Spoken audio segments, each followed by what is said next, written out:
All right, looks like everything works, so I guess I'll explain it. This is kind of a sapling establishing watering station.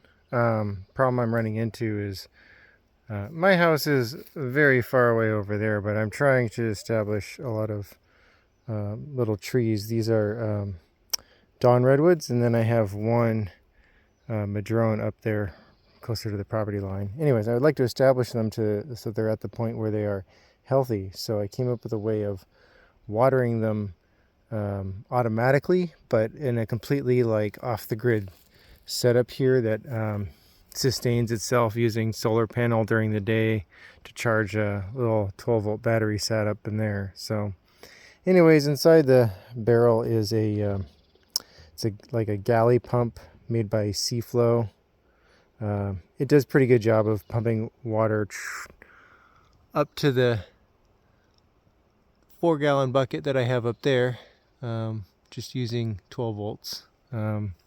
This is kind of I'll walk away from it for a second. This is a fun little art project using just kind of branches I had lying around and some of the log cabin woodworking tools to build this stand for both the barrel and the bucket up there. The reason the bucket's elevated so high, and that's, I don't know, 10 or 12 feet in the air, is for pressure, okay, to distribute out to where all the trees are. Because some are really close like this one, but I actually have a tree that this is watering that is like 40 feet over there, maybe even a little bit more. Anyways, so the brain of this module inside here, these batteries here are interesting. They're normally used in like the green exit signs that you see above doors in commercial applications. So it was actually an inexpensive battery to buy, but two 6-volt batteries at 1 amp hour, 12 volts is plenty to do what I need to do. Charge controller that during the day, in fact, this stopped charging maybe 30-40 minutes ago, so it gets a pretty good amount of charge throughout the day. Keep those topped off. And so that powers a Cutie Pie, Adafruit brand Cutie Pie development board module.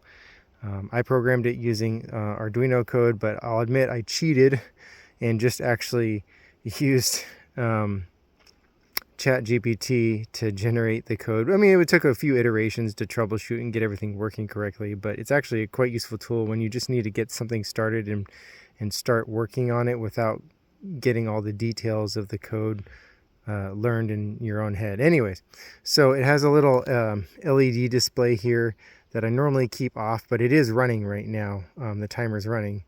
But if I want to, change any of the settings, I actually have a switch here that I turn on, and that, I turn it off to conserve power. But anyways, you can see right now, the top one that says selected has to do with what choice I could potentially make. So I'm turning a little knob over here, and I can choose the interval between waterings.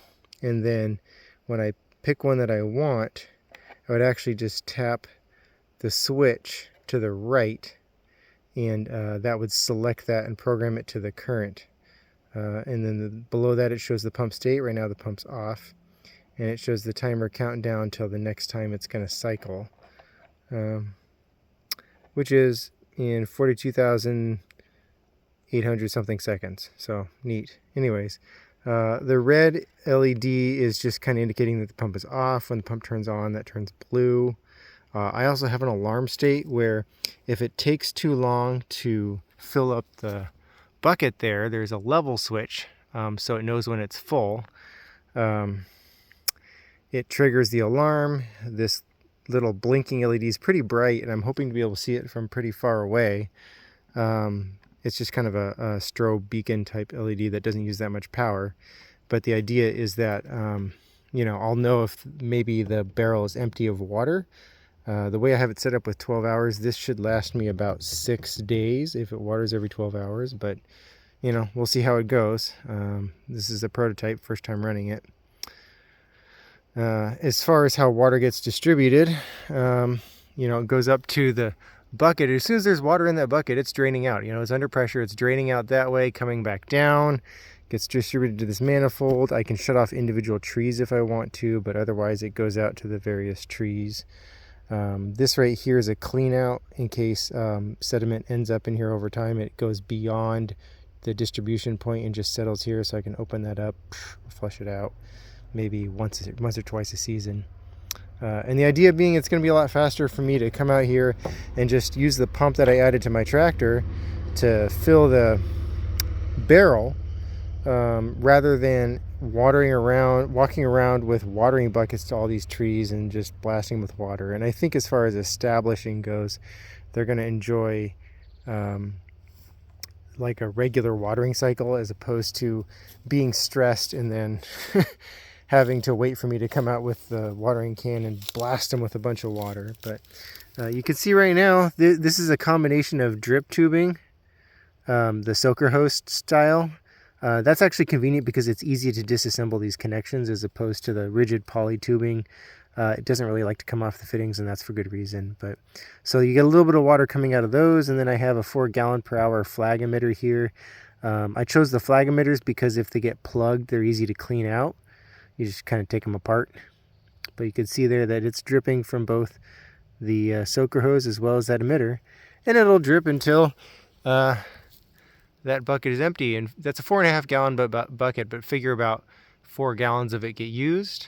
Between the 6 trees that I have here, each tree will get about 2/3 gallon twice a day. And so we'll see how that goes.